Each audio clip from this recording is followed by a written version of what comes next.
everyone. I'm Jeff Doyle. I'm the VA Network Homeless Program Coordinator, so that's here, North Carolina and Virginia. And thank you, Michael, for sharing the story. And I think that's a good start off to why we do this work and the benefits that we can get from doing this. As Jeff Smith mentioned, we're asked to actually present for 3 months on homeless issues here in North Carolina. And in working with the North Carolina Coalition to End Homelessness, North Carolina Department of Veteran Services, as we kind of planned how to do this, we tried to kind of set up a path of talking about the issues, but starting from a very high level. And so for today, what we're going to do is we're really going to kind of jump in and talk about some of the history, some of the bigger policy concepts that go behind homelessness that lead to the creation of many of the programs that Michael mentioned. Oh, I'm able to get the PowerPoint to work this month. That's always a good thing. So I think a really important thing to start with, especially with this group, because it's focusing on veterans, is that homelessness has been an issue that's been addressed in our communities for a much longer period of time. And the VA, quite honestly, got into the game really late. And at the same time, I think it's important to notice that veteran issues were always part of the goal. So these are goals that came from what's called the Opening Doors policy. And Opening Doors came out of the U.S. Interagency Council on Homelessness, which is a collection of 19 federal departments that focus on homelessness in America and how to address homelessness in America. And as I mentioned, their second priority was ending veteran homelessness. There's a lot of different reasons for this. One was that we had resources in place from the VA, but also it was recognizing kind of this population and wanting to get and address that. I think it's also very important to know that even though that when this first started, I always want to bring this up, is that it started off as a 10-year plan, is that we're working on this. And so that means that it's a growing document, it's a growing process. And what we've seen with that is that it also means that the process of addressing homelessness has grown in that period of time as well. And that's really what we're going to focus on today. So what does it mean to end homelessness? What does it mean to end homelessness among veterans? So one of the things that the U.S. Interagency Council came up with were these set criteria for what does it mean to end homelessness. The first of these steps is quite simply just knowing who the homeless individuals are and what that problem is. And when I say the problem, just knowing the number. What is the scope of work that you have to do? The second part of ending homelessness is the community provides shelter in an immediate way. So once we know that a veteran is homeless, well, we don't want them to be homeless on the street. We don't want them to be homeless under the bridge, right? How do we get them into a safe place? How do we get them into those shelters? Obviously, for just the well-being of the individual, that's important, but to put on the administrator hat, it's also very important because then we know how to contact that person. We know that, okay, this person is in a safe place, and we now know how to be in regular communication with them to move them into other resources as they become available. The third step, the community is only providing transitional housing on a limited instance. This is a big shift. This is one of the things that have changed in that process that I was talking about opening doors. But I'm going to steal a phrase from another agency that's called org code here. The reason for that is that to end homelessness, you put people into housing. It really is that simple. If you want to end homelessness, get people into housing. And so what this is that shift into housing first. Let's get people into housing. Let's not look at intermediate steps. So we get them into emergency shelter for the immediate safety, and then we get them into housing as quickly as possible. The fourth part of it is the community has the capacity to assist veterans to swiftly move into permanent housing. One of the things that we saw when all of this work started was that many times it was taking years in that process. We identify a homeless individual, we move them into shelters, we get them accessing the resources, and it takes an extended period of time. So one, we want to focus on moving people into housing quickly, or into permanent housing as the primary goal, but then moving them into permanent housing in a very rapid process. And then the fifth part, and I think that this was very thoughtful, is that communities have to have the ability to sustain the work. I think that one of the issues that we hear a lot is that, and one of the issues with the overall concept of ending veteran homelessness is, can you really get to zero? And I think we all know that as long as there are social issues that lead anybody into homelessness, those same issues are going to affect veterans.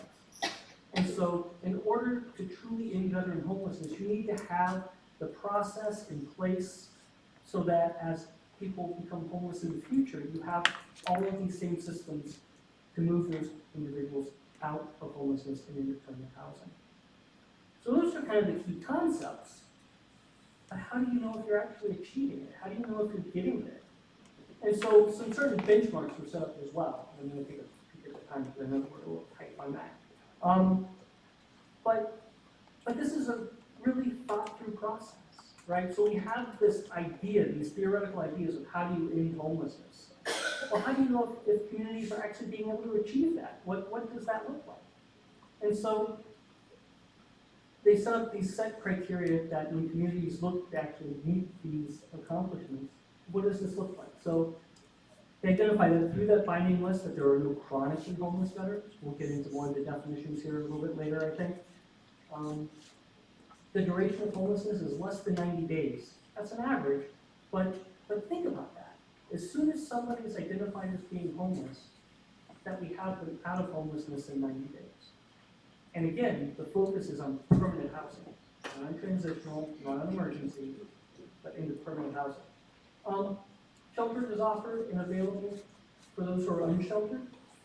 This is a look at the resources in the community. So to truly end veteran homelessness is how many are there, how many individuals are actually homeless, and then are there the resources to ensure that those people can move into a housing situation. Obviously, if there isn't enough housing, we're never going to be able to address that issue. Finally, there are sufficient permanent housing options, and there's a housing first philosophy. Again, this is the focus on doing homelessness by having people housed. You don't need to be addressing other issues first. It's not to say that housing first doesn't address those issues, but you get them housed. And if you think about Maslow's hierarchy of needs for the people in the room with some sociology and psychology background, if somebody is safe and they know that they have a place to be every night and they're not worrying about those basic needs, it's much easier to address all of those other things in your life. So Michael mentioned President Obama when he came through. Another really big step that happened is that after the USICH kind of set up the benchmarks and people started working in this process, one of the things that we learned is that agencies, federal agencies, nonprofits, local government, we weren't able to accomplish this just on our own. It took more than just agencies working at it and working for this process. And so Ms. Obama took up the idea of a mayor's challenge and actually started reaching out to local government to engage communities, not just the agencies in the communities, but the communities as a whole, to really take on the challenge of ending veteran homelessness. And we had multiple areas in the state kind of take up that goal. One of the first cities to reach that was actually New Orleans in 2014. And as of one of the most recent counts, there's actually been, 62 communities across the state, 2 of them here in North Carolina. And Durham actually has reached ending veteran chronic homelessness. And so this is something that continues to be worked at and looked at. I think we're going to be moving over to Terry here pretty soon. Why don't you come on up, Terry?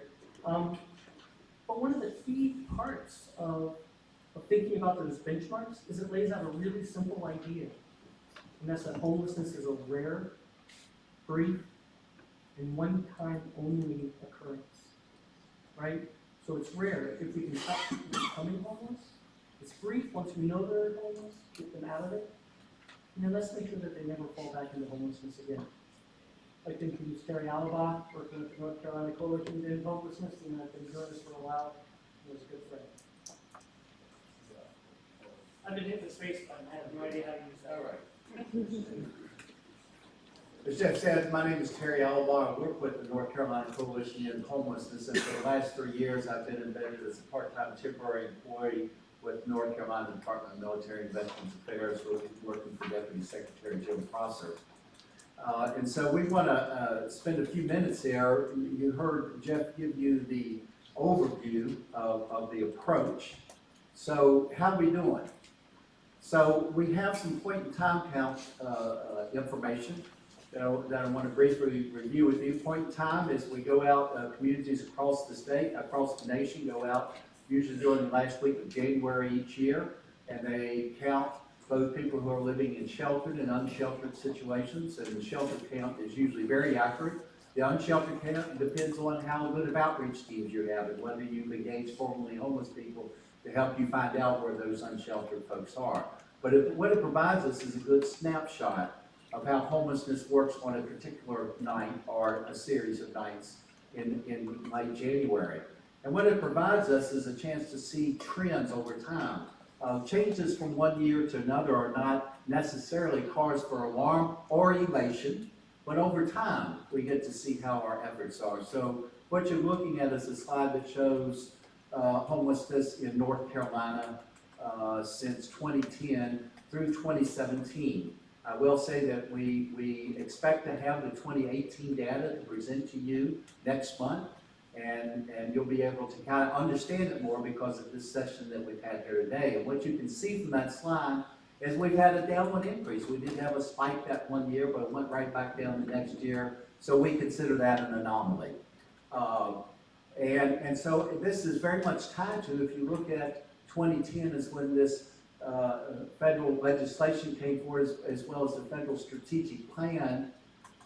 It really follows that line, that we have been making progress. We've been doing good. We've reduced veteran homelessness across the nation by 44% in that time period. And here in North Carolina, our numbers are 20% over that time period. So we're doing the right things, and they come about because of things that you heard from Jeff, that there is a federal strategic plan that lays out the practices that work and are effective. We've also had with that, and that's the how-to that was laid out. And then there's the resources that you need to do it. So during that same time, there's increased funding for things like supportive services for veterans and their families, HUD badge, the kind of tools that are going to help get veterans in permanent housing. And in addition to that, we had political buy-in. It was illustrated by the Mayor's Challenge and how many mayors and chairs of county commissioners took up that charge during that time period to really make that difference. And so those are the kind of factors, if you look at it, the how-to, the resources to do so, and the political will to make it happen. Baseball. So, what you might have noticed on that graph, there was a little uptick, right? From 2016 to 2017, we had a 5% increase. And like I said, whereas we don't want to get too alarmed by an uptick or a down tick in 1 year next, however, it's important to pay attention to it. So we researched and figured out why do we have a 5% increase. That 5% increase was in two primary areas. One was in the Asheville-Buncombe area, where we have 180 beds of transitional housing, rent per diem housing provided by two organizations, and that is a draw from all over the Southeast. The whole country comes there. Asheville also has the lowest vacancy rate in its rental housing and one of the highest cost of housing in our state. So you put these things together, you're bringing in a lot of veterans from a lot of places. You don't have places to house them once they're there and go through the program. Well, we think that that draw impacted it. Matter of fact, those numbers increased there by, get this number right, there was an increase of 43 or 22%. The other area of increase was in the balance of state. This is a 79 county region And Denise, when she comes up next, we will explain continuum of care. But for now, let me just say it covers a 79 county area of North Carolina, and it's mostly rural parts of the state. In that area, we saw an increase of 40 or 29% in the number of veteran homelessness. And we attributed that to the fact that we were actually putting more focus on trying to do outreach and engagement in the rural areas. And we interpreted that as a situation, by looking harder, we were actually finding more. And so those two parts of the state, or those two areas, accounted for that increase. So it's the sort of thing we want to keep an eye out for. Like, don't relax, but don't overreact to it. So the last point I want to make here in this part of the presentation is just an observation. As you can see there, 79% were sleeping in emergency shelter or transitional housing. 21% were unsheltered, living out under the bridges in camps, etc. If we compare that to nationally, 62% of homeless veterans are living in shelters and 38% are living unsheltered. You can see that in North Carolina, we're doing a better job of making sure people are in shelters or in housing, temporary housing. And that is in large part because of our grant per diem and transitional housing program that provides 351 beds across the state. So that's something, and that's a lot of work that was done to help promote that and do that. Lee Radio was a part of that capacity building, not only in North Carolina, but across the state to make that happen. The last point I'll make about this point in time count, to call to your attention, is that in those rural counties that I just mentioned, where there was an increase, that ratio of sheltered and unsheltered is 60-40. 60-40, 60 living in sheltered or transitional housing conditions, 40% living unsheltered. Well, those are the people, those guys and gals that are living out there in that situation are the most vulnerable, and those are the ones we need to go out and make sure we're bringing in the housing. We got to do a better job on that. And with that, I'll turn it over to Denise, and she'll introduce herself and take it. I'm sorry, I don't know if I'm allowed to interrupt, but I have a question. Yes, sir. Excellent. So could you go back 2 slides? I don't know if that's possible, just to look at your Let's try it. chart with your background, backwards. Oh, okay. So I'm just, and I realize that I'm hitting you perhaps unprepared to speak to this, but you know, do you know the converse? Do we have some data around how many veterans we're housing month over month? And I'm just curious, kind of like what the churn looks like. Yeah. So when I come back up here in just a few minutes, I'm going to talk about how many we've housed since 2015. Excellent, thank you. Yeah.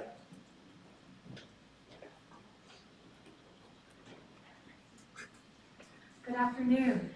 So glad to be with you here today. I always love a chance to come back and work with you and learn more about your system and share more about the system that I know most intimately, which is the homeless system. I'm the executive director at the North Carolina Coalition to End Homelessness.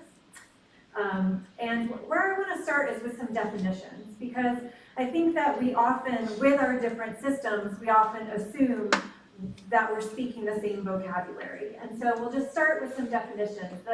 The VA and HUD does use the same definition of homelessness. And this is who we're targeting when we're talking about ending homelessness. We're talking about the literally homeless. These are individuals who are sleeping outside, so on the streets, in encampments, in places unfit for human habitation. These are also individuals and families that are staying in shelter or transitional housing, so places that are temporary stays. Or it could be individuals that are in an institution, such as a mental health hospital. They're there for 90 days or less, and they were homeless when they entered that institution.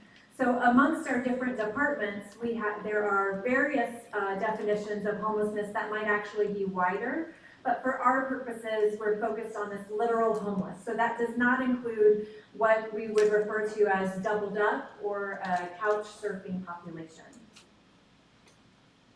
Another key concept to understand in the homeless system is the continuum of care. And this one is a little tricky because there's actually 2 definitions to the continuum of care. One way we use continuum of care is that it is a HUD program that provides funds. So this is funding that nonprofits, housing authorities, other units of local government apply for funds from the HUD system. The way that I think most matters to this group is the second use of this definition, which is actually used as a planning group. So the continuum of care is really your local planning group, making sure that we are addressing all needs, that we're identifying our gaps and making sure that we're filling those in, that we're reducing duplication of services, that we understand who our population is and how we can serve them. So we have 12 continuum of care planning groups in North Carolina. The light green is the balance of state that Terry referenced earlier. That is 79 counties across the state. The North Carolina Coalition to End Homelessness staffs that balance of state continuum of care, and each region that you see here in a different color also has their local staff. Obviously, 79 counties is quite difficult to organize as one big group, so we break those 79 counties down into 13 regional planning groups. So these are the 13 regions in that balance of state continuum of care. So we actually have 24 local planning areas in the state of North Carolina. More information is available on this with contact information on our website, and I believe that it's in the VETS guide as well. Is that correct? I'm getting a yes, that is in the VETS guide.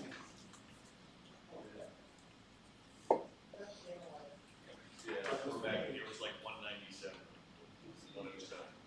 Page 107 in your VETS guide. So I think one of the things that we've gotten better over the years, in addition to having gotten better as a system and in our response, we've gotten better at defining what ending homelessness means. So when I first started in this job, 14 years ago now, when I first started, we had this concept that we could end homelessness. We believed that we could create a response that would work. But it was, honestly, I think it was an optimistic dream that we weren't quite sure. And when I would get asked, can we really end homelessness, I'd cite a couple of studies that seemed like we could head that way, but I didn't yet have proof points. And now we have proof points that we can end veteran homelessness. So again, Winston-Salem, Forsyth County has ended veteran homelessness, and Fayetteville, Cumberland has ended veteran homelessness. And Durham has ended chronic veteran homelessness. So chronic is another definition we should make sure to cover. Those individuals who are experiencing chronic homelessness, that means that they have some sort of disability and that they're experiencing long-term homelessness. So they've been homeless for at least 1 year or have 4 episodes of homelessness that total up to 12 months. So we do now have evidence that we can create a system where we can end homelessness. This does not mean that when you drive to Winston-Salem or Fayetteville, you will not ever encounter a homeless veteran. What it means is that they have created a system and they have the data to prove it, and they've been certified by the U.S. government that they have created this system where homelessness is rare, brief, and one time only. So in the federal strategic plan that Jeff referenced, there is one strategy that I want to focus on for today. This is the strategy to transform homeless services to crisis response systems that prevent homelessness and rapidly return people who experience homelessness to stable housing. So you may often think about the safety net, and obviously the safety net is meant to be resources that help individuals and families. And you may think about the homeless system as a part of that safety net, but it turns out we're actually not a part of the safety net. We're actually kind of positioned underneath the safety net.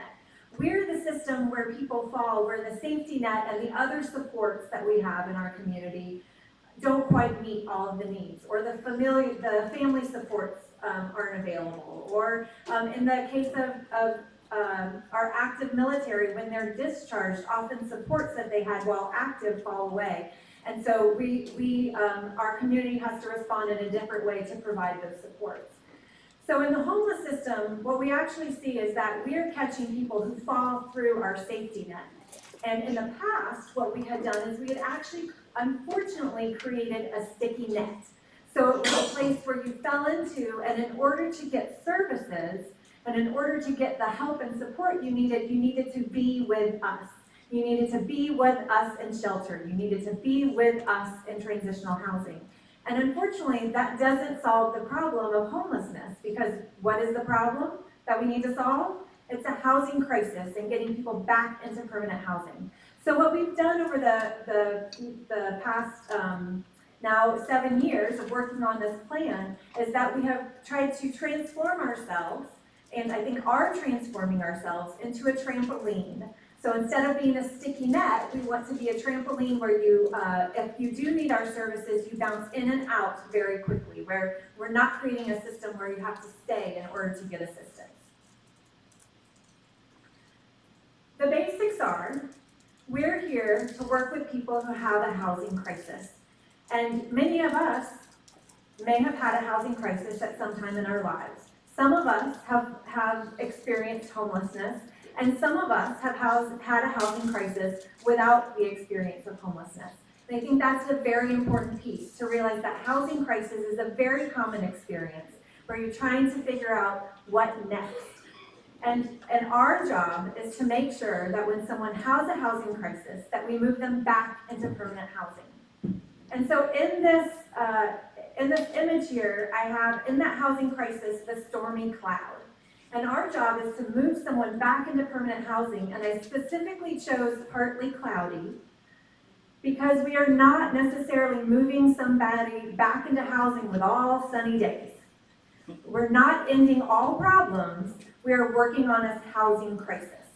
Because we know that the stability that housing provides helps you work on all other pieces of your health and well-being. So when someone does experience a housing crisis, they may fall into homelessness. That means that they would be unsheltered or living in one of our sheltered locations.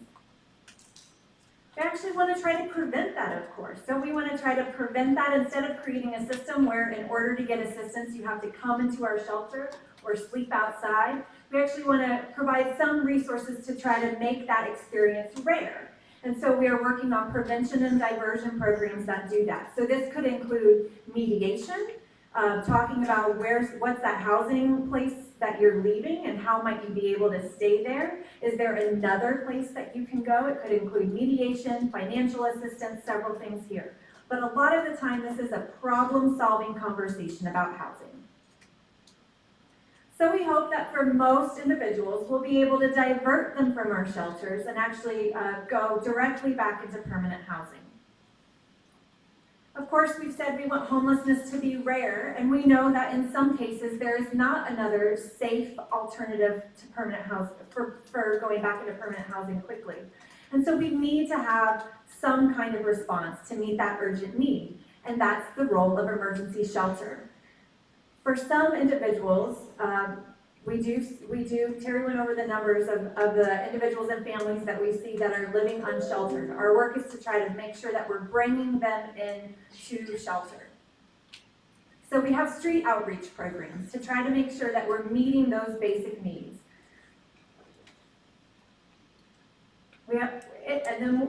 Hopefully we can bring folks into shelter. We're really working with our shelters to be low barrier housing focused shelters. But of course we know that there will be some individuals that shelter is not a choice that they would like to make, and we need to make sure that we have another response. We also know that most people actually resolve their homelessness very quickly. That from shelter or even from unsheltered situations, most people get back into permanent housing, even on their own. It's not necessarily what we normally think of, because those are the individuals that we don't see over and over and over and for a long period of time.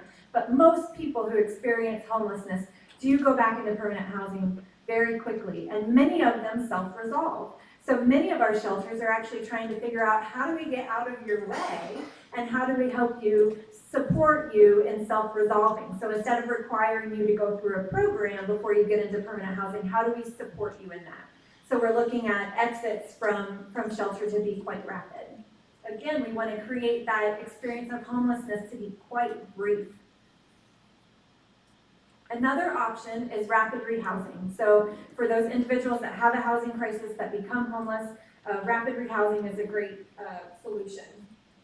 So rapid rehousing programs are programs that quickly place families or individuals into permanent housing. I will say that I think rapid rehousing is the game changer in our system. It's because we are actually focusing on the main problem, that we are focusing our resources, which means our caseworkers' time, and our financial capacity on permanent housing, of getting people into housing quickly. So instead of having people stay in our shelter or our transitional house while they save up money for a deposit for an apartment or 2 months rent that you have to pay right when you get into an apartment, we actually are paying for that cost, and we found that it's actually quite cost effective for us to invest our financial resources there.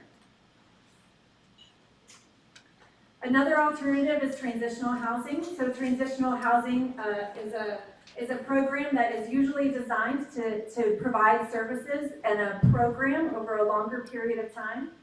So HUD has been significantly reducing their investment in transitional housing, and the VA is working on changing their models and has changed a lot of how transitional housing is functioning. What we're really working here on transitional housing is how can we make sure that we are shortening our length of stays. So how can we make sure that people are getting out of our programs as quickly as possible to get back into that permanent housing? And then another option is permanent supportive housing. So here's another intervention where we can help individuals and families get into permanent housing. This is specifically designed for households that have some type of, that there's a member there that has some type of disability. So this is really rental assistance and case management services or other supportive services that are for a long period of time. So everything else on this list is quite a short, meant to be quite a short intervention. And permanent supportive housing is exactly what it's labeled as. It's housing with support for a long period of time. And so this doesn't mean that an individual may always be in permanent housing or permanent supportive housing, but it does mean that there's really no time limit on that, and that we work with the individual to make sure that they're stabilized before moving on to permanent housing with no support. So this is permanent supportive housing is really that option that we have for working with individuals with very high barriers. So this is also the most expensive program that we have. So it would be great to have permanent supportive housing for everyone, but it's not realistic. And this is one that our communities are really working on figuring out what's the right intervention for every individual or family. So of course, once we do this work to get an individual or family into permanent housing, we want to keep them there. We want to make sure that they don't have to come back through our system to get help again. Because again, once we know that we get someone into permanent housing, this is this partly cloudy skies. It's not all of a sudden we're never going to have a housing crisis again. That's honestly not life. And so we want to make sure that we create something honestly new in our system where you don't have to go back through our system to access resources again, but that we actually want to add a little loop here of return prevention. So if we have, if we've helped get you into housing, we're no longer helping you through services or through financial assistance. If you come across that stormy cloud and have a housing crisis in the future, we want to make sure that you can access our system and receive those services that you need or receive financial assistance without experiencing another episode of homelessness. So that system, it's a complicated piece, and I have actually oversimplified it because you can honestly go from one intervention to another or maybe use multiple interventions. Our communities are really working at how do we target our interventions in the best way so we know that we are using our resources most effectively. But the honest truth of it is, we have several different labels for these programs and several different eligible activities for what you can do if you're different project types. But it all boils down to three things. So these all boil down to some level of access to affordable housing. So in many of these, we're talking about rental subsidies or paying for deposits or arrears or utility payments, It also includes access to appropriate services, so mental health services, substance use services, employment services, tenancy supports, knowing how to operate your thermostat to make sure that your utility bills aren't sky high. And then adequate income, which can be through employment or it can be through disability benefits. So we know that in order for anyone to be able to get back into permanent housing, you have to have some combination of these three pieces: affordable housing, appropriate services, and adequate income. The difference in all of these programs and the difference with every household that you're working with is who are you serving? So what's your target population? Are you serving people who are disabled? Are you serving people who are families? Are you serving singles? Who are you serving? That's the difference, and one difference in each program. How long are you serving them? Is it a very short intervention? Rapid rehousing is only up to 24 months. Is it permanent supportive housing where it's that longer term subsidy that may be indefinite? And then at what intensity? Is it a very light touch intervention where maybe you need to meet with a case manager twice and you're on your way? Or you need a case manager knocking on your door every day, checking in and seeing how things are going? So the difference again is who you're serving, how long, and what intensity. So I actually have three things that I want you to remember: affordable housing, appropriate services, and adequate income. Those are the three elements that we need to have for every household. Who we're serving, how long, and what intensity, which distinguishes your project and your intervention. And that we want to make homelessness rare, brief, and one time only. Another piece that's important about our system is to know that especially for those of you who aren't in the system, to know about our system is that we are working on becoming better organized and easier to access.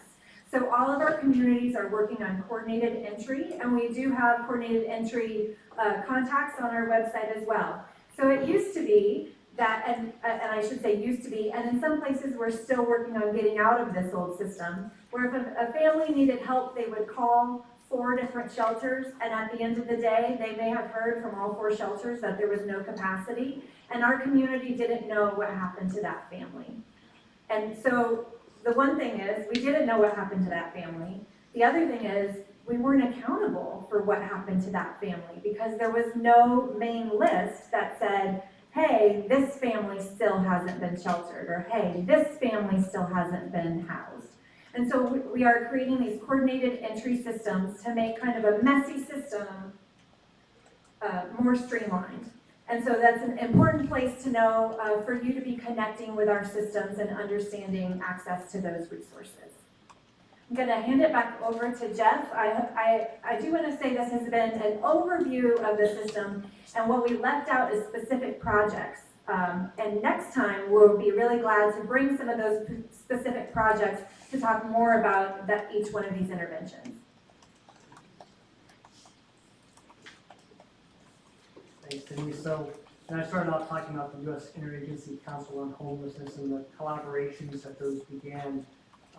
From a VA perspective, one of the best parts of that is working with people like Denise and Terry, mainly because they're just so much better at presenting than I am. So thank you so much for that.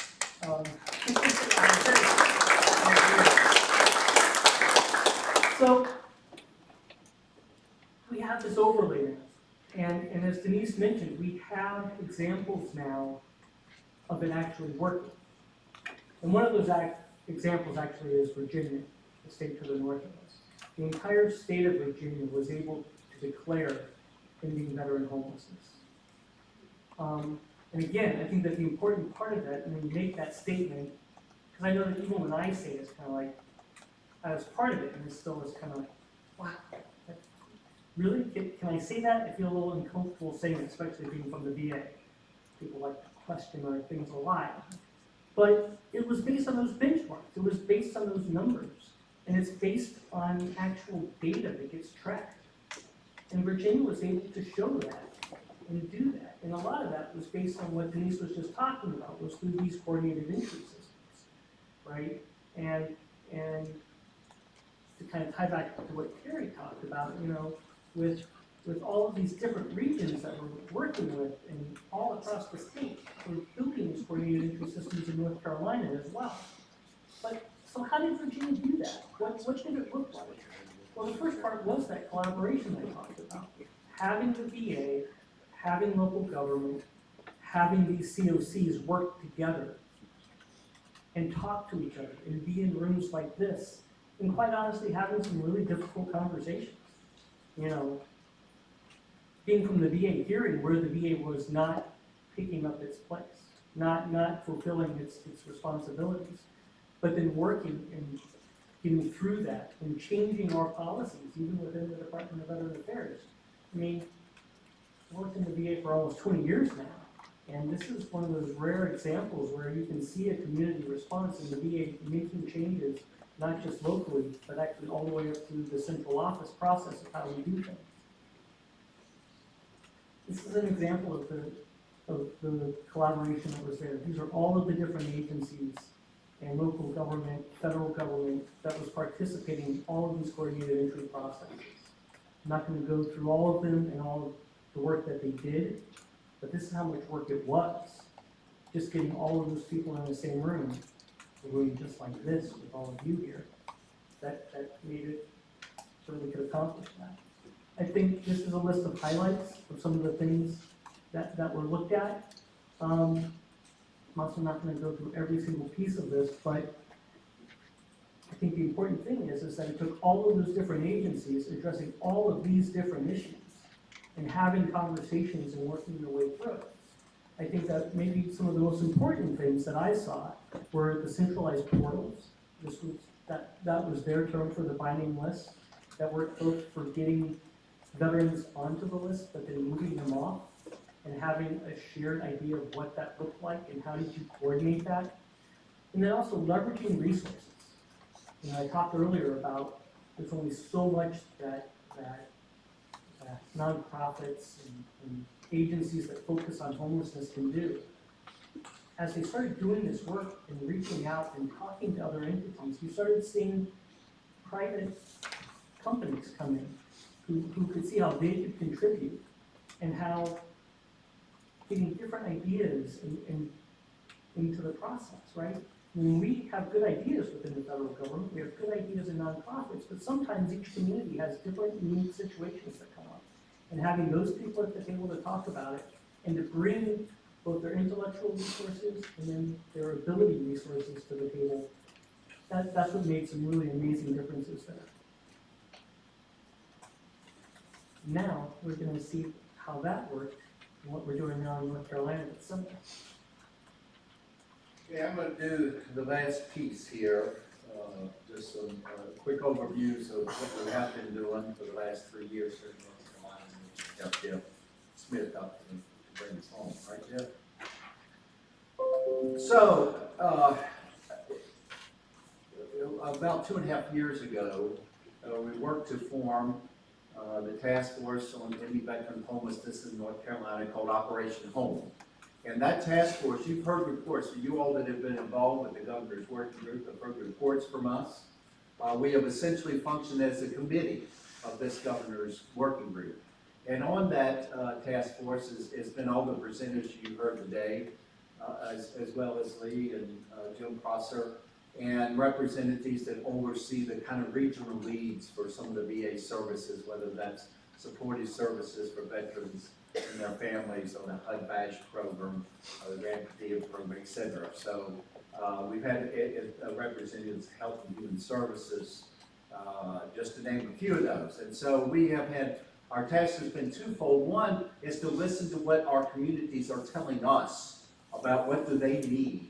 What do they need from us working on a state level in order to adequately address the challenges of veteran homelessness in their community? And then to take that information and figure out how we develop resources to assist them. And it's that simple. So we try to stay focused on that. I'm going to briefly mention 3 things that we have been working on for the last 3 years. The first is Grant per Diem. You've heard that described here today. That is the transitional housing program that's specifically for homeless veterans. We have had 351 grant per diem beds in North Carolina provided by 12 providers. That's about to shift down to 9 providers providing just over 300 beds across our state. That's been a big part of our response. And those grant per diem beds would have people staying up to 2 years.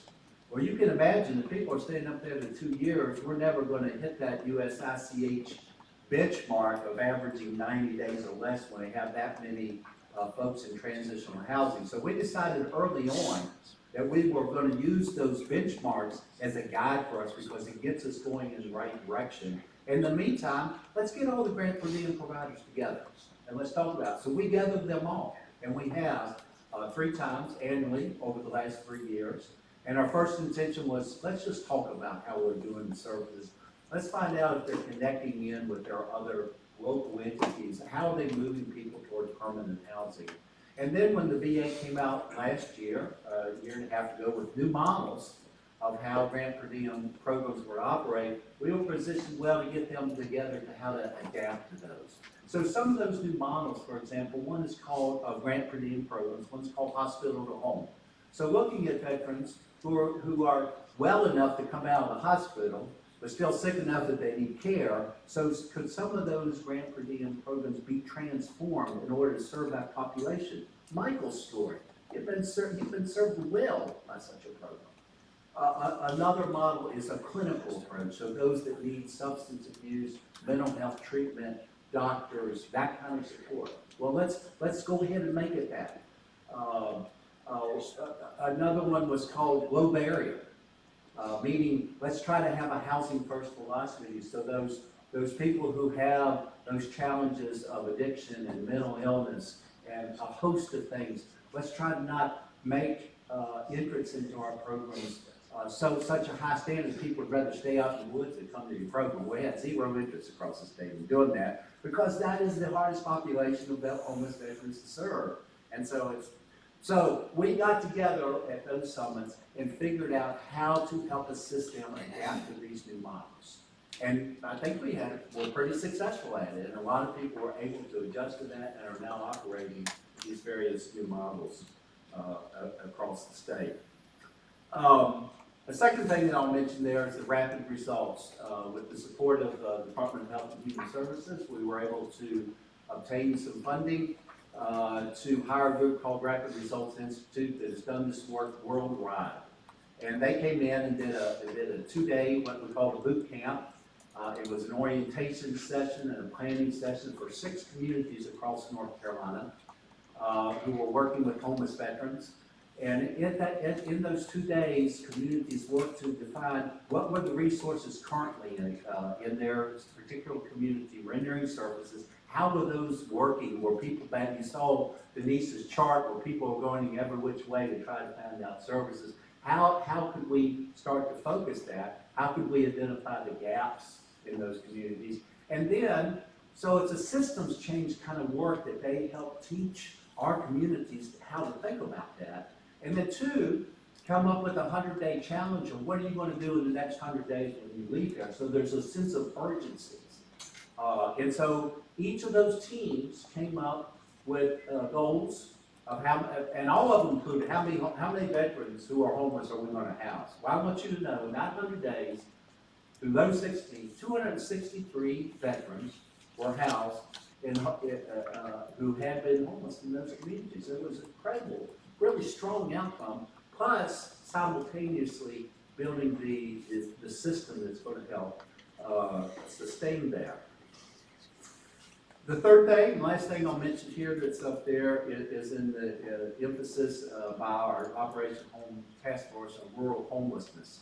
And you heard Denise describe that balance of state COC that's the 79 counties, it's mostly the rural work. So there's been a lot of effort, certainly as part of the coalition and the task force over the last year and a half, to develop structure to identify who's homeless out there, who are the homeless veterans, and how can we get support to them. And so there are currently 13, you saw that breakdown of 13 within that 79 county region, 13 regions, and each of those 13 regions has a veteran homelessness committee working to identify, coordinate, and get services and housing to our veterans. Now, some of them are really high functioning, some of them are functioning well, some of them not doing so well, but they're all there, and the pieces are there. And so we're optimistic about what that can continue to bring. So, come back to your questions, my closing remarks. There is some data put out by the VA that talks about how many people have been housed across the nation, as well as in each seat continuum of care, so different parts of the state, through the VA programs, including SSVF, HUD, VASH, the things we've talked about today, as well as some other programs we haven't mentioned, and I won't go into detail, but it's all the programs of the VA that work with those who are homeless, getting them into housing. So since January the 1st of 2015 to last week, May 15th, this is kept current, that's about 3.5 years, North Carolina's provided permanent housing for 5,034 veterans. Now that's, that's pretty good work. It's pretty good work that people have already been doing. That, nationally, that number is a little over 200,000. So we are providing nationally, that's like 2.3 or 4%. So we have a lot to be proud of, but it's also where the precarious point. We did have a little uptick last year, as I presented earlier, in the number of homeless veterans. We also, even though you can see the number that are being housed on this chart, it's went down every year since 2015 because we've gotten a lot of folks housed. So who are those folks remaining? Well, I tell you who they are. They're the veterans with the most complex problems. They are the hardest to serve. They are the ones that, kind of come in and out. So it's going to take an extra push to actually find and help support them in housing. There are also those rural veterans that we have a hard time locating, have a hard time bringing in, have a hard time continuing to work with. So even though we've been making this progress, I'm concerned, and I hope you have this concern, that we can't rest. We can't allow this uptick from the last year to become a trend. And to be a pattern. There was an effort this year, there was a conversation about taking these HUD VASH, these permanent supportive housing support dollars, and making them unrestricted dollars and allowing the VAs to apply that where they think they need. Well, our concern, and we voiced it, was that, we made progress because those dollars are restricted to that population. So we're at a precarious time where we don't want the progress we've made to lighten up. There are certainly ways that I think that our state could be involved through the various departments to help strengthen our efforts, whether it's in these rural areas, maybe it's through increasing support for the supportive services for veterans and their families, or it's that place on the chart that Denise mentioned where you have people that were veterans that we've housed and they're still vulnerable. What about if we had funds to make sure they didn't come back in that system? So it is only one time only. So I think it's a time to keep our foot on the pedal and not to lighten up with that. Now with that, I'll hand it over to my colleague, Jeff Smith.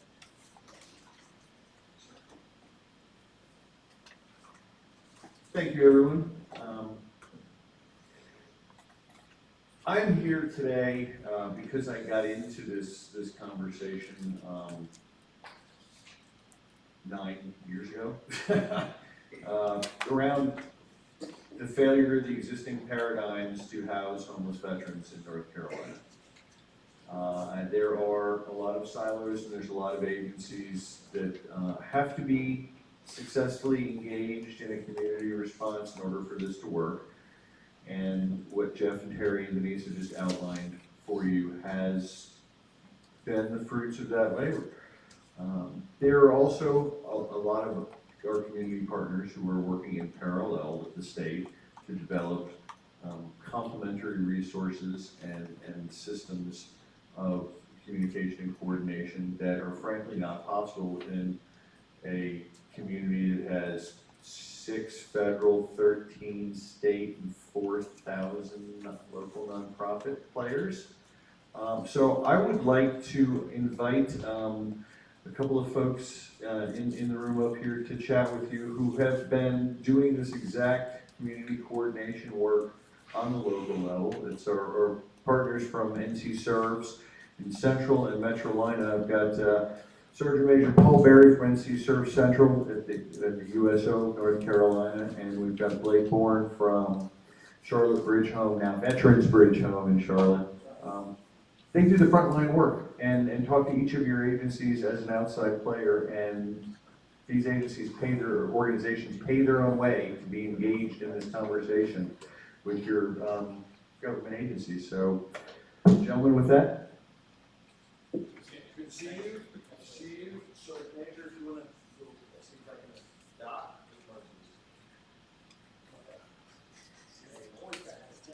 Always have to.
So, if I learned anything in the Army as a officer for 6 years, it was, you're only as good as the high-speed NCO alongside you. So, we operate the NC Serves Metrolina market. As Jeff mentioned, we were formerly Charlotte Bridge Home. We're now Veterans Bridge Home. Trying to be more clear in our service delivery and who we serve. It's an honor to work next to the USO of North Carolina, ABCCM out in Western, and our friends at NC Serves Coastal in Jacksonville. We've got 4 community quarterbacks across the state who our responsibility is to serve veterans across the spectrum of need and help them meet their unique family goals. Appropriate to today's conversation, the focus of Michael and his team is to, we wanted to address the housing picture across those 4 communities. And some of the data that we're able to now capture over the last 4 years that shares that. So with that, I'll let the man who really works for a living give me some presentation. I haven't worked since I retired, at least I don't think so. I don't consider what I do work, but I do. And thanks, Mike, and Jeff, and everyone, and thank you for your great work. For the sake of time also, because I know we're running a little behind, but you can see that, that our great partners up at America Serves and IDMF and Unite Us capture this data, build this data for me, but I'm surely not capable of building a slide like that, at least not overnight like they did. But it will give you a snapshot of just remember how young these networks are. Metrolina has been around much longer, and you'll see that on the dashboard. But Central Carolina, for example, will only be 2 years old next month, and Western is even much younger than that. So in this short amount of time, we've done a lot of work, but it's through our nonprofits and our partnerships with the great organizations that are in this room that really matters. That is what brought it along. We can talk about the numbers, but we talked a lot of numbers today. I think we can talk about effectiveness and who are making these referrals. And I speak in general terms, but a lot of it, try not to be NC Serves Central centric. I want to talk statewide data, but your vet centers, the coordination centers themselves do a lot of these referrals when it comes to housing and shelter. Are they the vet on the street, sometimes, but not many, like you were saying, there's not a lot of that, and we get some of that. What we get is the vet is about to be on the street. We get a lot of that, at least from my experience in NC Service Central Carolina, but I get a lot of that. And we really had to refine our procedures and kind of what I call have an internal battle drill for that to say, okay, it's Thursday at 4 o'clock, they're gonna be homeless Friday evening, how do we pull these resources together and do what we do best? Yeah, exactly. There's Troy back there, and some others out there that we'll call, and they're inside of these networks out there. So who's making them? You know, you're the VSOs, Endeavors, Goodwills, the Cohen Clinic, North Carolina Access to Recovery. As this grows, and Blake could say the same names for his area too, and these same providers that are normally tripping across these people, then where are they going? A lot of times the vet just needs support. They need a little bit of money to get out. I don't call it a handout, I call it a hand up. They reach that rut. You know, I served 30 years in the Marine Corps. I was a sergeant major, and I follow these guys as they get out.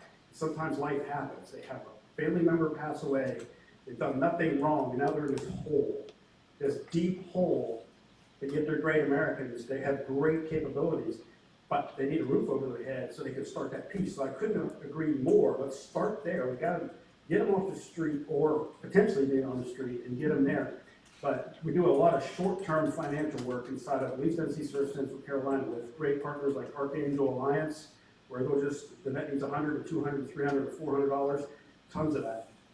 That is what we're doing.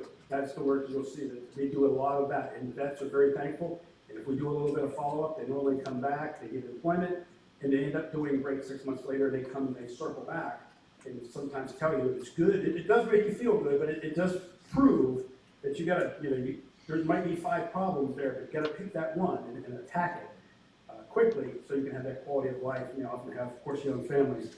A few other things, like I said, I stressed on that, we're a lot of short-term help. They need out of a hole, and normally we feed them into an organization and we feed them into this. So we're looking for, we don't do a lot of long-term. We work with Troy, though, and some others out there to get even to go. Here's what I need help with, okay, if I could do it, whether you're in the networks or not, is down in that bottom right, it's hard to see, but you can look on the slide deck if you download it from the working group, is 21% of what we could call our clients or our referrals or our veterans when it comes to housing. 21% we're unable to contact. So we're getting the vet's information via many resources. Traditionally, through a referral from another provider in the network, or someone hears about it. We have tons of people out there that I call network champions that don't necessarily use our system to unite us, but they point the veteran in the right direction, and the information to contact the vet is not valid. It's invalid because, again, they're in a transit lifestyle. They might be sleeping on it. They might be sofa hopping, as I call it, going from place to place. And we cannot gain or maintain contact. You can see our success rates, and that's great. But I think we can do a whole lot better in there. And again, while we work on housing, we set that priority first. And then, like I say, we add on any other services we can do once the housing crisis is averted. We add on employment, whether it's resume writing, whatever it may be that they can do. But we are working and really studying our data, and we look at our referrals as they're closed when it's unable to contact to say, is there a better way? Is there a social worker? Is there local law enforcement, first responders? Is there a soup kitchen? Is there something out there that is touching that vet more than we are, or who may run into that vet again? So it's really just building our network and that reach with that piece of, hey, we got a hold of this person, get a hold of NC Serves, I don't care, fill in name, Central Metro Atlanta, let's get them off the street, or let's get them the help they need. So what resources are missing? It's a question I ask, and if you're in this room and you know others, we need additional resources. So if there's a state, federal, local, county, or nonprofit that can contribute to housing in this network, and the great people that spoke here, I'd ask that you make that connection. Come see me, do an email, Blake, somebody, Jeff Smith, anybody. That if you can provide any type of resource, we can do that. And particularly in the nonprofit world, I've found that I've tripped across nonprofits that have money. And often that's what we give you $500. I say that all the time. Often that over, my buddy over there, the DAV, they know they do great work. And they just know that sometimes, we need a couple $100 here and there. That's really what we need. And that's really, I really have, for the sake of time, I don't see if Blake has anything else, and then we'll get ready to move on. So, thank you, and I appreciate this great work. I really do. I ran into another homeless vet on 540 on an on-ramp the other day on Monday, but a unemployed vet. But he was also sofa hopping, so I see what you're talking about. Well, we got him help quickly, and it does work. Thank you. One thing to add just to what Jeff said, I think it's important, the point he made early on is the complementary nature between what the service markets are doing and what our VA friends are doing and what the North Carolina Coalition of Homeless is doing. These are all very complementary. If you look at that number of 931, I believe, right, in 2017, and then look at this roughly 1,500 last year in 2017, there's probably some duplication. Private Smith is Private Smith. He probably did end up in one of those shelters. He was probably there, potentially unsheltered. But this also then is an addition to those folks who were sheltered and or unsheltered. Maybe those ones, as Sergeant Major has mentioned, that were potentially could have ended up in that number. And so if you stack those on top of each other, recognizing there is some duplication, that number is much larger. And what we want to do is this. There is no data prior to 2015. It doesn't exist. This state, this country, didn't track preventative measures. We were only really able to track when they were homeless, when they came through the door of a shelter. And so this is moving up that power curve to try to get ahead of that. So they have somewhere to call sooner, so they're not just trying to move into the shelter.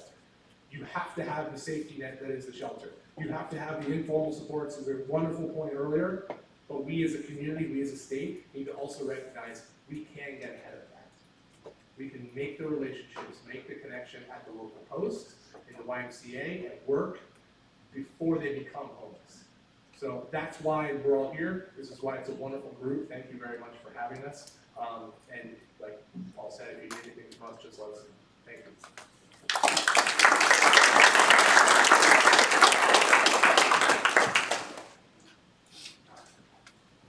Thanks very much to our NC Service partners.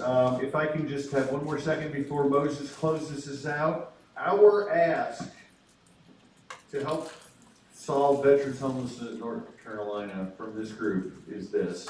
Next month we meet at RTI. We will have a mini summit in the morning with our GPD, SSVF, and HUD badge providers. In the afternoon, RTI is hosting us in their beautiful new facility, and we're going to go through the list of where homeless vets live and where the holes are and figure this stuff out so that when we get together again for the third time in the month of July, we've really got some stuff to work on. Thank you, each of the co-chairs, for your dedication in coming and helping us to address these things, and everyone out there in Facebook and in the room. Thank you so very much. And Moses. And Jeff, actually, I'd like to just double down on what Jeff was sharing, and I think today has been a phenomenal primer of the kind of status of where things are and all the really amazing work that's underway. But I'm just remiss to believe that in the number of people here and the number of people that are watching online, that we're talking about 931 people. And I think if we get really serious about this and really double down, we could make a dramatic difference for 931 people.